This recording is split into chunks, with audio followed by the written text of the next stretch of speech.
इस प्रोग्राम देखने वाले और सुनने वालों को अस्सलाम वालेकुम। सबसे पहले तो मेरी तरफ से आप सबको ईद मुबारक। और आज ईद का दूसरा दिन है और गाइस ईद के दिन में कुछ बात करेंगे पॉलिटिक्स के हवाले से। और जैसा कि सबको मालूम है कि हमारे मुल्क पाकिस्तान के बदस्तूर सियासी हालात किस तरह चल रहे हैं। एक तरफ तो जो है वो इमरान खान साहब की रिहाई के लिए जो है एहतजाज चल रहे हैं और कोर्ट में पटिशन दायर हो रही हैं और दावे किए जा रहे हैं कि इमरान खान साहब जो ईद के बाद वो रिहा हो जाएंगे। दूसरी तरफ जो है वो एमक्यूएम पाकिस्तान जो है वो काफ़ी कोशिश कर रही है कि किसी तरीके से जो है वो अल्लाह का भला करे सिंध हुकूमत से जो है हम बजट पेश किया गया है सिंध हुकूमत का, तो उसमें से अपना हिस्सा ले लें और जो है कराची, हैदराबाद, मीरपुर ख़ास जो सिंध के शहरी इलाके हैं वहाँ पर जो है अपना काम करा सकें। तो ये दावे तो एमक्यूएम के पहले भी चलते आ रहे थे, कुछ काम होता था कुछ काम नहीं होता था। इस पर ज़रा बात करेंगे। तीसरी चीज़ ये है कि एमक्यूएम अल्ताफ़ हुसैन की जो एमक्यूएम है वो भी सरगर्म काफ़ी नज़र आ रही है। कराची के मुख्तलिफ़ इलाकों में जो है वो बानी एमक्यूएम की तरफ से जो है वो कुर्बानी का गोश्त जो है बांटा गया, जैसे कुरंगी 6 नंबर 2 नंबर और इसके अलावा फेडरल एरिया का कुछ इलाका है। बज़ाहिर तो हमें रिपोर्ट ये मिली है कि बानी एमक्यूएम के नाम की कुर्बानी भी की गई है कराची में, लेकिन इसकी खातिर ख्वाह कोई पक्की रिपोर्ट नहीं है। इस पर बात करेंगे। सबसे पहले चलते हैं अपनी तीसरी न्यूज़ पे कि वाकई में आया कि बानी एमक्यूएम के नाम की कुर्बानी की गई है कराची के अंदर और इनके जो कारकुनान हैं उन्होंने जो है वो कुर्बानी का गोश्त जो है वो कराची के मुख्तलिफ़ इलाकों में बांटा है। तो ये रिपोर्ट तो सही रिपोर्ट है कि कराची के जो मुख्तलिफ़ इलाके हैं जैसे कुरंगी हो गया, लांडी हो गया और शाह फैसल हो गया, फेडरल एरिया के कुछ इलाके हैं, कायदाबाद के कुछ इलाके, वहाँ पर जो है एमक्यूएम अल्ताफ़ हुसैन के ग्रुप ने जो है कुर्बानी के गोश्त के कुछ हिस्से वगैरह बांटे हैं और जो ज़रूरतमंद है मुस्तकीम लोग हैं जो उन तक जो है उन्होंने जो है वो गोश्त के जो ज़राए आमदोरफ़्त तक पहुँचाए हैं। और सुनने में आया है कि बहुत सारे कराची के इलाकों में बैनर्स भी आवेदा किए गए हैं कि बानी एमक्यूएम की तरफ से तमाम जो है पाकिस्तानियों को, मुसलमानों को ईद मुबारक। तो ये तो जो है बैनर देखे भी गए हैं और जो है गाइस ये तो चलो एमक्यूएम की जो है सरगर्मियाँ शुरू से चलती हुई आ रही हैं, लेकिन बानी एमक्यूएम के ऊपर से जो है वो पाबंदी कब हटेंगी ये इसके बारे में अभी कुछ अल्फाज कुछ पता नहीं है। हाँ, अलबत्ता ये पता है कि बानी एमक्यूएम अल्ताफ़ हुसैन साहब जो है डायरेक्ट जो है वो आजकल यूट्यूब पे जो है टिकटॉक पे डायरेक्ट जो है ना वो लाइव बात करते हैं अपने कारकुनान से। ये बात तो सच है।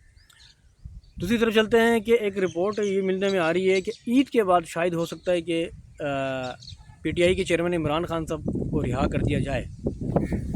लेकिन दूसरी तरफ हम देखते हैं कि पीपल्स पार्टी के रहनुमा शर्जील इनाम मेमन ने अभी प्रेस कॉन्फ्रेंस की और उसमें यह बताया कि पाकिस्तान तहरीक इंसाफ वालों को चाहिए कि वो अपनी गलती पे माफ़ी मांगे।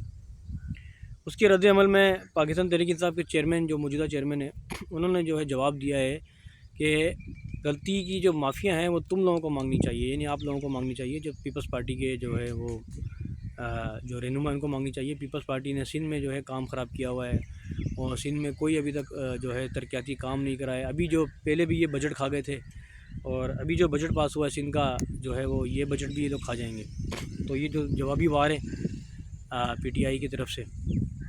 और इसके अलावा फिर गाइस देखा जाए तो पाकिस्तान से बाहर भी काफ़ी प्रोटेस्ट वगैरह हुए हैं इमरान खान के लिए, लेकिन रिहाई जो है अभी तक तो मुमकिन नहीं लग रही क्योंकि मौजूदा जो गवर्नमेंट चल रही है इनको भी तकरीबन 2-2.5 साल तो हो गए आई थिंक। तो अच्छा, एक बात देखने में आई है कि जब से शहबाज शरीफ साहब जो है वो वज़ीर आज़म बने हैं तो उस वक्त से जो है अब तक हालात बदस्तूर बेहतर हुए हैं। महंगाई में कमी हुई है, इसके अलावा देखिए आप पेट्रोल में काफ़ी कमी हुई है, जो खुर्दनोश अशिया है उस पर काफ़ी कमी हुई है। इसमें कोई शक नहीं है कि गवर्नमेंट जो है ना शहबाज शरीफ साहब की वो सही चल रही है, इसमें कोई शक नहीं है। आवाम भी थोड़ी बहुत खुश है।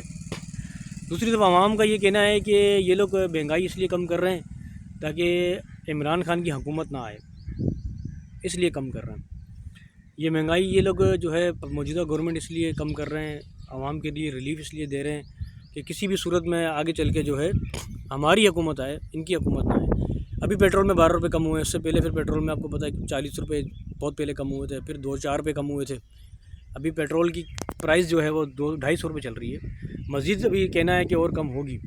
अच्छा, वर्ल्ड बैंक का ये कहना है कि मज़ीद पाकिस्तान में महंगाई कम होगी, यानी कि एक अच्छी आवाम के लिए बहुत अच्छा रिलीफ का बयान दिया उन्होंने। आवाम को खुश होना चाहिए इस बात पे। दूसरी तरफ जो है वो बिजली के वसाइल कम नहीं हो रहे, बिजली के बिल धड़ाधड़ बहुत ज़्यादा आ रहे हैं, हज़ारों लाखों रुपये आ रहे हैं, जिससे आवाम बहुत ज़्यादा परेशान है। लोड शेडिंग बहुत ज़्यादा है। इस पर भी काबू पाने के लिए वज़ीर-ए-आज़म शहबाज शरीफ ने एक प्रेस कॉन्फ्रेंस की थी। तो ये तो चल गाइस हो गई 2 रिपोर्टें। तीसरी रिपोर्ट जो है अब पीपल्स पार्टी के हवाले से, कि पीपल्स पार्टी जो है वो सिंध में क्या कर रही है। सिंध का बजट पास होने के बाद पीपल्स पार्टी क्या करेगी।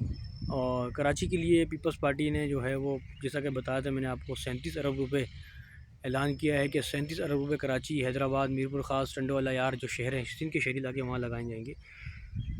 लेकिन 37 अरब रुपए से क्या होगा? कराची में काम नहीं हो पाएगा। कराची में इतने बड़े बड़े प्रोजेक्ट रह गए हैं, लियारी का मलिर पे है, इसके अलावा फिर ग्रीन लाइन मनसूबा है, इलेक्ट्रिक है। कराची की सड़कें तबाहशुदा हाल हैं, सीवरेज लाइन फटी हुई है, कोई काम अभी तक नहीं हुआ। तो कराची में पहले तवज्जो दें, जो पाकिस्तान का मरकज़ है, कारोबारी मरकज़ है। पहले मैं जहाँ तो मेरा ख्याल है कराची में तवज्जो देना चाहिए, उसके बाद दूसरा ध्यान देना चाहिए।